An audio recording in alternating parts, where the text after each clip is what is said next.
You have got no hope, mate. Honestly, I'm sorry to say this. I don't care how. You could be the best driver ever in the history of the world. It's a flying brick. Did you just call me a flying brick? You can't help your dimensions, can you? It's just enough. Your feet are enough. I mean, it's like a flipping air brake, that. Hello and welcome to your latest Checkered Flag Extra podcast. Lewis Hamilton has just won a race for Ferrari. The World Cup is in full flow. The sun is out. Beautiful weather in the UK, unheard of. My name is Harry Benjamin, and I've actually come to a karting circuit today because I'm still determined to become a proper racing driver now that I have my racing licence. But I cannot do this podcast alone. So luckily, I've bumped into someone who can actually drive. She can even drift. And I think she's probably a better racer than me. It's Becky Evans. Hello, Becky. Hello, Harry. Delighted to be joining you here. Yeah, thanks for being here. What a weekend. What a win for Lewis Hamilton. Where did you watch it from? What were your thoughts? Were you emotional? It was unreal. You know, I always look at Lewis Hamilton and when he gets out the car most races, he just looks in despair. So, to see him just kind of be so happy, and it's the comeback story, isn't it?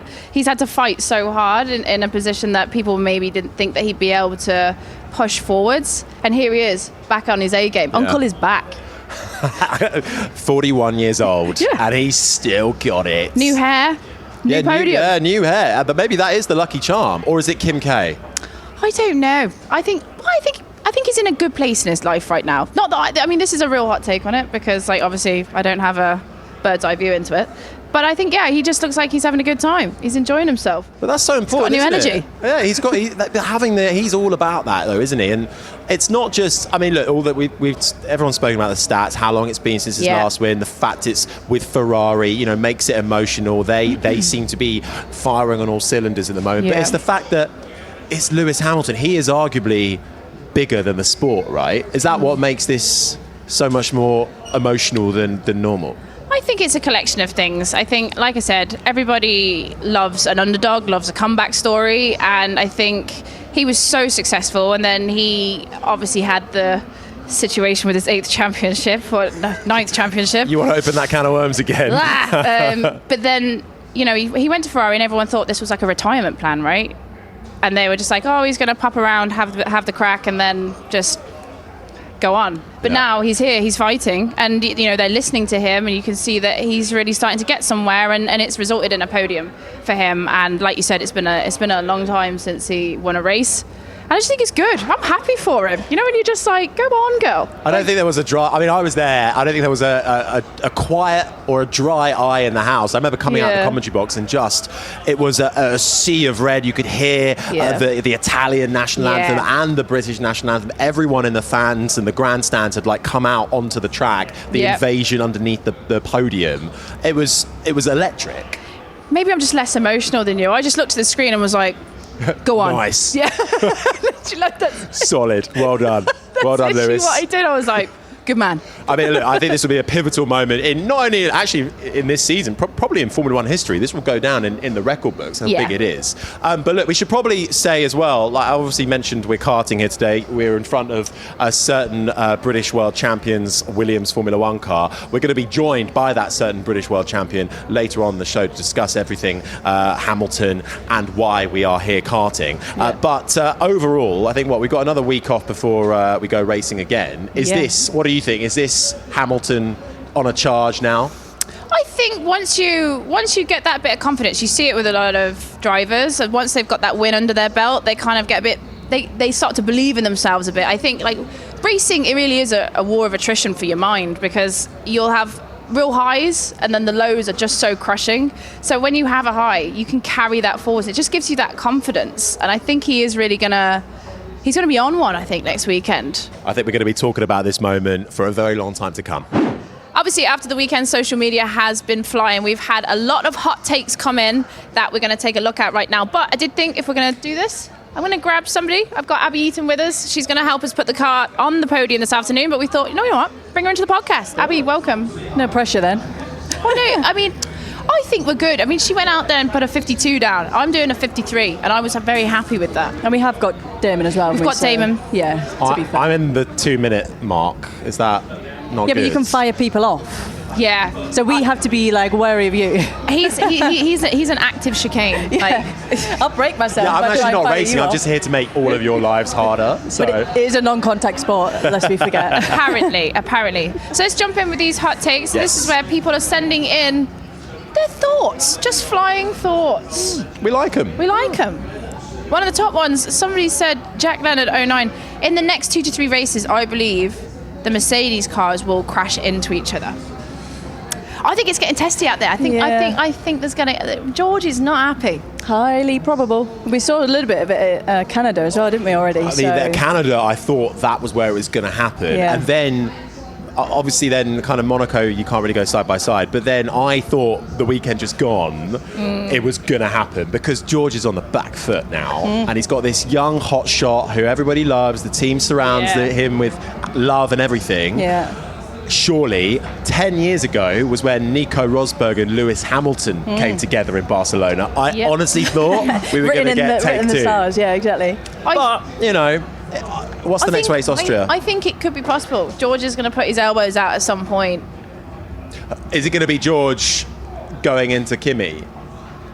I think so. You know, I'm going to put it out there. I don't want to manifest it, but at the same time, I think he's probably like sick of everybody being like, Kimi! And then he's just like, what about me, George? Yeah.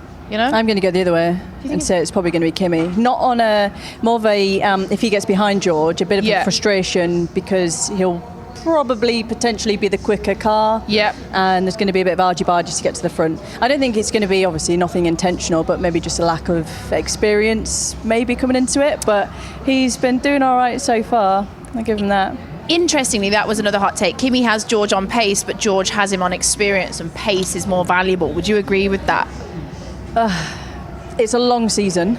Yeah. And I've no doubt that George is going to find that extra bit of pace again. Yeah. And I still, I don't know where the pressure is more on George or on Kimi, because ultimately, you know, George should be the quicker, more experienced guy in front, and he's not been. So I think actually the pressure's more on George to catch up.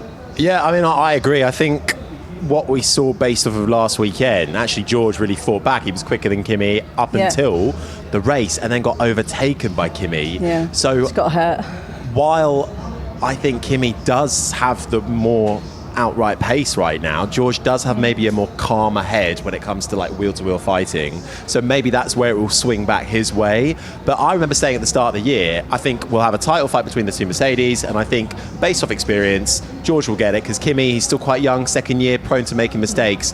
After what he's done this year, what we saw in Monaco, I'm going to eat my words there, I think. So I don't think experience necessarily is the winning factor here. That'd be an interesting one. Be interested to see what people out there think.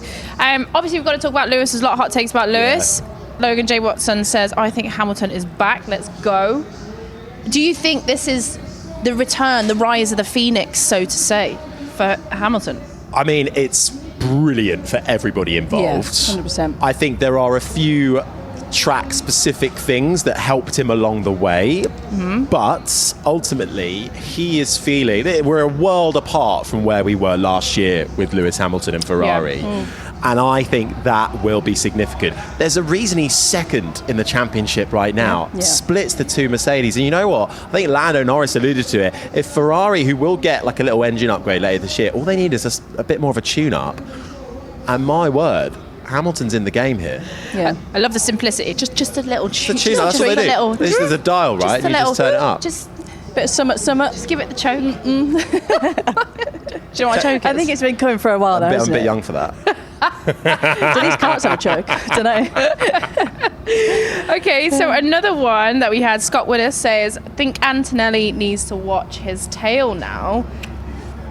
Do you think he does? Do you think that... I disagree. No, I don't think so. Why? Why should he? He retired, but not his own fault. Luck plays a part in Formula One, and luck has certainly hindered George Russell up to this point. At some point, it's got to swing the other way, and that's what we saw at the weekend just gone. You know, but I don't think he's chasing his tail. I think he's still he's in an incredible position. I think watching his tail, not chasing it. You know. Oh, but also when they've had the two battles, them chasing each other all the time. Actually, when he gets his head down and looks forward, he's pretty good. He's pretty safe on that. It's when you actually look behind you and you're worried about George potentially overtaking him, that's when the problems start to happen. So, he'll have a really good team around him and kind of saying to him, look, forget about that. What George does, George will do. You've got the pace at the moment. Just make sure you're putting it, where you need to and try and keep moving forward. Abby, what's your thoughts on the Kim K curse? Obviously, the towel, and then she gave the towel back. Now he has the towel back in his possession, and then suddenly, boom, mechanical. I totally believe it. Put it out there. I like Kim K. I mean, she's done the thing. Some magic on that towel. And how would you feel as a driver? You've just sweated, won a race, and then your towel's been nicked at the end of it. I loved it. I absolutely loved it, to be fair. And actually, really fair play to Kim for the next race. Having a bit of banter back. But she knows how to play social media, and the amount of pieces of content, big pieces of content that I saw out after that, and she plays into the joke. Kim always knows that she might end up being the butt of the joke, so she plays into it, and I think clever girl. Yeah, absolutely. Yeah. But if someone stole my towel, I'd be livid. Yeah. Don't touch my towel. I'll know for later. All right, I get it. I'm hot and sweaty. It is. It's very warm today. Stephen Hamill says this is a real hot take. I read this and I was like, that's spicy. Charles Leclerc is his generation's Daniel Ricciardo. Flashes of greatness, but mid overall. I totally didn't listen to that because of the commentator going wild out there. Basically, what he's saying is Charles Leclerc is his generation's Daniel Ricciardo. Flashes of greatness, but mid overall. So he's saying he's mid. But the thing is with Danny Rick, he had that success at Red Bull, and then Max Verstappen came in, and it just became Verstappen's team. And then it never ever really clicked for Ricciardo anywhere else. Well, exactly. But then would he have been second fiddle the whole time? But arguably would he have had more race wins? Whereas on the other side, Charles Leclerc has, apart from this first year, has been with Ferrari through and through. Their junior team driver, and he clearly has seen that the options elsewhere aren't that great. Yep. And ultimately, I obviously think winning with Reds overrides everything else for him. Yeah. But for Charles Leclerc, unlike maybe Ricciardo, his problem, I think, which will rear its head more and more, is that he does make mistakes still, and he crashes. He crashed in Barcelona, he crashed in Monaco. Not all his fault, that one, but he pushed too hard in Barcelona. He tried to be like Lewis Hamilton, and he couldn't. I will say there was something very funny about in Monaco. Lance crashed in the same spot, and then Charles went out and crashed in the same spot, and it was only after Charles crashed they were like, whoa, something wrong with the track. Stroll does it. Everyone's like, sure thing. Stroll doing Stroll things. Stroll doing Stroll things. And then I agree with that. But there's something in me that's not saying not yet. Charles Leclerc is not this generation's Daniel Ricciardo. He's not. He is, I think, more talented. I thought it was pretty spicy because he's a good driver. He's a very, very good driver. But I think if he just needs to stick with his team, whereas I was going to say, do you think he's going to ride it out his full career with Ferrari? Well, he's just signed for an extension, so he's going to. He's basically signed his life away to Ferrari. I think so. Unless there's some sort of, unless they drop off a cliff, I don't think he's got a chance of getting out. Even still, though, it's just the prestige.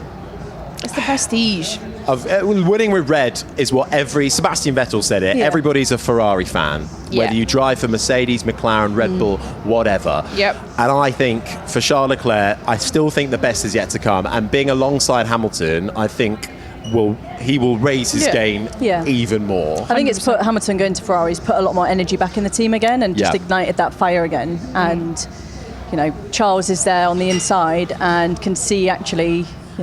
He's renewed his contract. That's the place he wants to be, and hopefully they'll all get dragged up together and back on top again, because we all love a Ferrari win, don't we? Abby, you've got a race to get to, but anything you want to throw in the mix as your own little hot take on F1 this year? What are you thinking? I'll put it on you. I think Kimi. How many more races have we got? We've got lots of races. Not loads. I think Kimi's going to win it. That's my prediction. Done. Okay. Signed, sealed, delivered. Kimi Antonelli, 2026 world champion. You heard it here first. Abby Eaton predicts. There you go. It's a really long season, though. And there you have it. That was our hot takes. Lovely hot takes. Said it now. That was our hot takes. Well, I'll tell you what, Harry, we can talk about Lewis Hamilton winning till the cows come home, but just because you got a race licence doesn't mean that you can just keep going on about it. But there is one man here that can ultimately talk about this, and it is 1996 F1 champion Damon Hill. It's so good to have you here. Thank you very much. I mean, Damon, what do you think of Hamilton's win on Sunday? It's a big win, not only for Ferrari, but for him himself personally.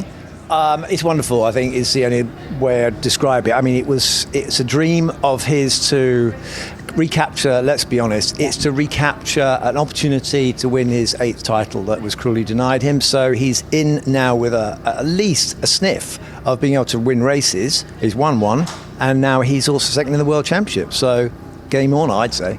Do you want a stat? Go on. So your win in 1996 at the Japanese Grand Prix and the gap to your next win at the 1998 Belgian Grand Prix happened to be 686 days, which is the same amount as Lewis Hamilton went winless from 2024 to 2026 in Barcelona. But it's coincidental number, but obviously we don't set out to be winless, Harry. You know, Well, no. we're trying not to have those stats. I was like, all right. When that was coming out of his mouth, I was like, all right, No, Harry, that's don't rub a it cool in. stat. The Nico to be the exact Hulkenberg same or amount whatever. of days. Yeah, Oh, I mean, God. well, I mean that's about as far as I'd draw any comparison between me and Lewis Hamilton. I mean, he's won how many hundred and I don't know the number now. It's ridiculous. And you know, he's been a winning machine for so long. This barren spell, and we've been through the emotion as we always do with Lewis of the pain of Abu Dhabi, and then also not having a competitive car, Mercedes, and it being very difficult for him to seem to recapture his form. And last year, where he hit the depths, you know, of despair, and now he's bounced back and he's delivered, and he's got a car. Let's be honest, he's made Ferrari listen to him, is what it seems to me. Is he's made them go, listen, I need this from the car. Some of it I think is the regulation suit his style of driving a little bit, but I mean clearly the brake story is a very important one, because to drivers that is a crucial part of our work as a driver. You have to have faith. If you're going to brake to the very last millisecond, you have to know it's going to work, and you have to be able to control the car going into the corner. So he seems to have got that sorted, and that was because he probably banged the table at Ferrari enough, and they listened to him, and they're going in his direction. I mean, it's an interesting point on Ferrari, isn't it? Because it's not just any other team. It's an institution. It's a culture, and they have been set in their ways for so many years. So do you think it takes somebody like Lewis Hamilton to be the turnaround in that team, or maybe Fred Vasseur and his impact? Now we're seeing them coming with, you know, all sorts of upgrades. They brought loads to Barcelona, didn't they? And they're actually changing the technical team around Lewis Hamilton as well to what he wants. So is it Ferrari just are now starting to listen? Well, they've made a huge investment in him, haven't they? So, you know, it was a silly thing to do if they didn't listen to him.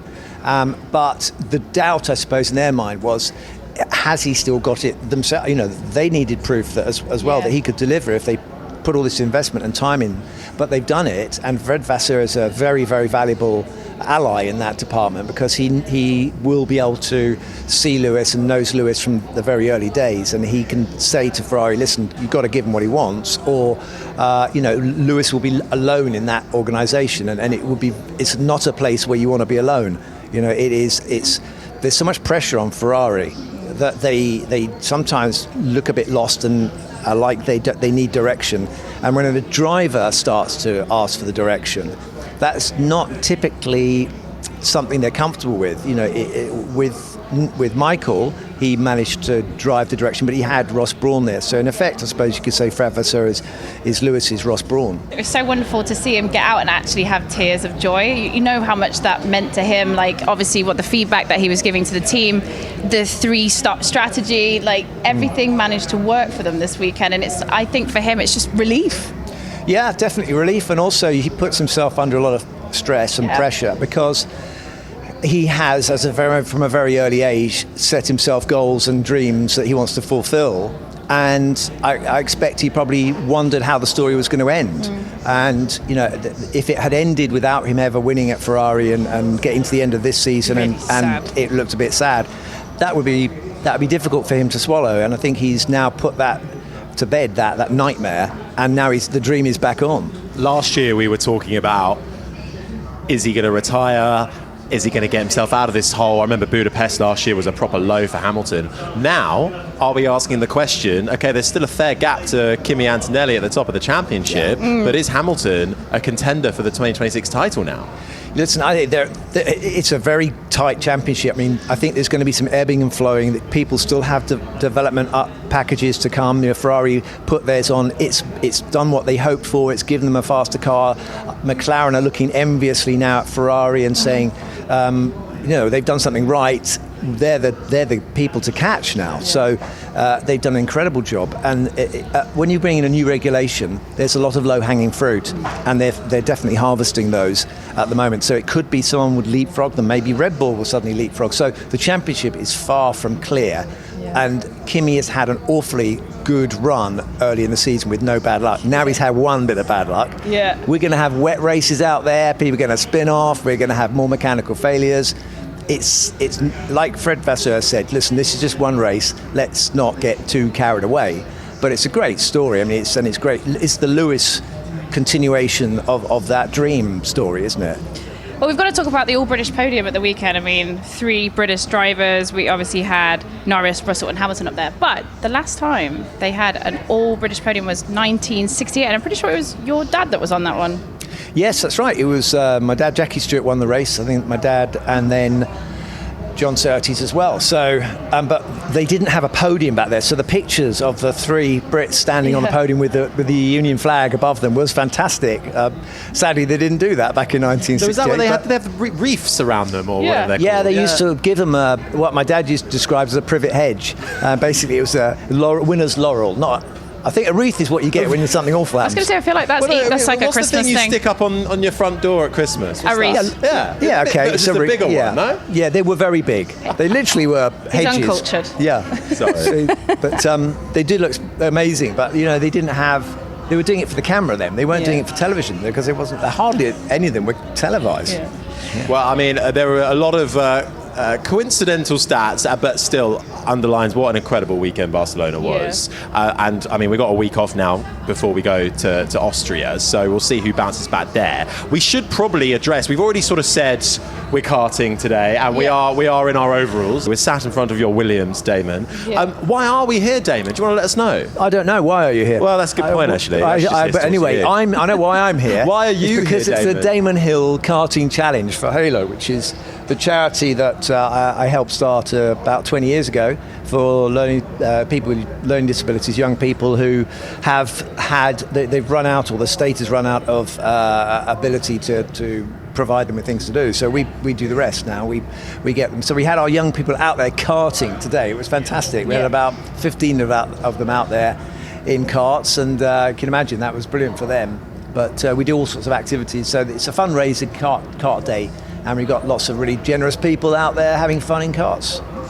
Well, sounds like a good time. So do I have a chance of beating you around the circuit later? Did you went out? Didn't I did. You practice. What time did you do? 53.6. Oh, okay. Why? Where are you at? Well, I think I put it on pole, but I think I was. Maybe you warmed it up for me. I'll give him a good run. But it's probably gone now. I was P22, I think. Wait, I love this. You have got no hope, mate. Honestly, I'm sorry to say this. I don't care how you could be the best driver ever in the history of the world, and I'm afraid you're carrying too much. He's of a like, penalty. He's like an air blockade. I just went behind him, used him as a slipstream, and went round him. Yeah. He's just. It's a flying brick. He's the Unimog of go-kart drivers. No, I'm not. Don't take Just call me a flying brick. But you can't help your dimensions, can you? It's just enough. Your feet are enough. I mean, it's like a flipping air brake. Have I said I've got my racing license yet? I'm so glad I found someone with bigger feet than me. What have you got? I've got 11. 11. That's nothing on me, mate. Nothing. Okay, so I clearly don't have a chance of beating you. I may as well go home. But Damon Hill calling you a flying brick. It's a fun race. I told them all before. It's a fun race. As long as I win, everyone's happy. No, I think it's brilliant. So thank you for letting us tag along here as well, Damon. And everyone knows they can have a little look at the charity online as well. Damon, look, thank you for joining us. I think you're next with us on the 5 Live team at the big one, the British Grand Prix. British Grand Prix. Wow, that's going to be something, isn't it? I don't think Lewis can put any more bums on seats because I think it's sold out anyway, but it's going to be a big one. I hope the weather stays for it. Yeah, well, let's hope so. Well, look, Damon, thank you very much. We shall let you go back on track. Thank you, Damon. Thank you. Yeah, I've got to go. So, Harry, obviously, all the chat. We've had lovely Damon Hill with us. Mm-hmm. And I was I didn't want you to get rinsed by an F1 champion, so I was just going to keep it to myself. But the car that sat behind us that you did reference was his, is Prost's. I didn't look at it properly. Calls himself an F1 expert. But he said it was his. It's my first day on the job, and even I know that. He did a talk out there where he was like, "Oh, my car's up there," and I didn't look at it properly. Moving on, Kimi Antonelli was the bill for this next part of the podcast. We've talked so much, Becky, about Ferrari and great for Italy. Yep. But they've already had a champion-elect this year. Kimi Antonelli absolutely bossing it. I mean, he's doing so well. I like every time I see him, and it's like you forget that's a 19-year-old boy. Have you met a 19-year-old boy recently? No. No, well, trust me, like they're just very young and silly, and there he is, like bossing it. Have you met him before? I have. I met him. I did the launch of the AMG GT Coupe in LA, and him and George and Toto were there.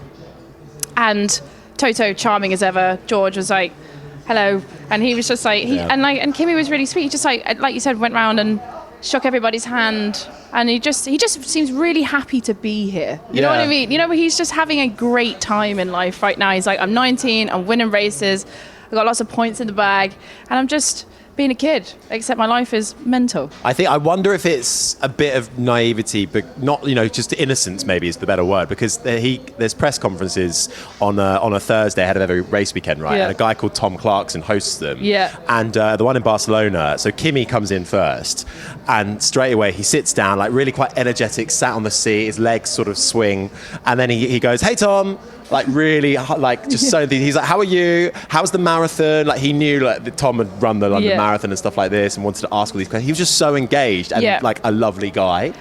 Well, he's of the social media generation, isn't he? Have you seen his vlogs? Have you seen his little like Instagram reel vlogs? No. They're great. I really enjoy them because it's just a very quick like snap look into his day, and he's just like running around with his trainer, and he's got his like private content guy with him. Yeah. And he's just taking George Russell's pass, paddock pass, and drawing on it, and just that's his biggest joke. He's like, "Oh, can't wait for George to see his pass," and I'm like, this boy. Part-time Formula One driver, full-time vlogger. Yeah. But it's good stuff. No, it is good stuff. You got to be these days in Formula One. You got to be 360 degrees of content. Yeah, but also this man has grown up. He's a social media native. He's never not known social. Like me and you knew life before social media. He's of the generation where they grew up then. Yeah, I know. Well, I suppose sort of where he's native, Italy, and when you go there, he is like a hero right now. Yeah. And it's only his second season of Formula One. Yep. Can you imagine the scenes not only if he wins a world championship as Kimi Antonelli, but if one day he went to Ferrari and won races and a world champion? Do you think that could ever happen? I mean, I'd like it to happen. I feel like it's the natural fit, isn't it? Like I believe that Kimi Antonelli has the ability to become Rossi status within Italy, like just as one of those synonymous names with motorsport in Italy. Yeah. And like you say, if he ever became a racer in red for Italy, I think it would be the ultimate union. Surely one day. So I think it will happen, definitely. Just at the moment, he's going through the training through Mercedes, and I feel like it's like a rite of passage. It's like you do that bit, and then you go to the... Did you know that Ferrari had the chance to sign him as a kid and they turned it down? And then Toto Wolff from Mercedes swooped in and got him as a young kid. I think Toto's a great leader, and I think he really does well in seeing potential in people, and he nurtures them. Like I said, I've seen him around him as well. It's very much he becomes part of the family, and you're developing that human as well as that racing driver. Yeah. So I think he will do well to create a fantastic race. I mean, he already has. I mean, look at his track record so far. But I do think one day he will fly the nest, so to say, and he will end up there. I'd like to see that anyway. So many good storylines in Formula One right now. I don't know if you can hear that, but we're in a marquee and the wind has clearly picked up, and I don't know if it's about to collapse. So we I saw Harry's eyes darting there. But I tell you what, we've got to do some racing. We've got to go out on a go-kart now. I cannot wait to get out on this race, guys, because I have seen this man in a go-kart and hey, what did he say? Flying brick. Flying brick. All you have to do is use him as like a slipstream. You just get up behind him, just go down the straight, and then just pull around him, and you get such a wicked amount of it's all right, Bowser. Right, it's fine. Right, Becky, what a pleasure to have you join us for the Checkered Flag. I don't think I'll be back at this point. I'm gonna wrap things up. That just about does it. Thank you so much, Becky, for your company. We're going to be back for the Austrian Grand Prix, all your usual Checkered Flag podcasts, and listen to the live sessions across BBC Sounds. All you have to do is search F1 on that very app. Until next time. Thank Bye-bye. you. Bye.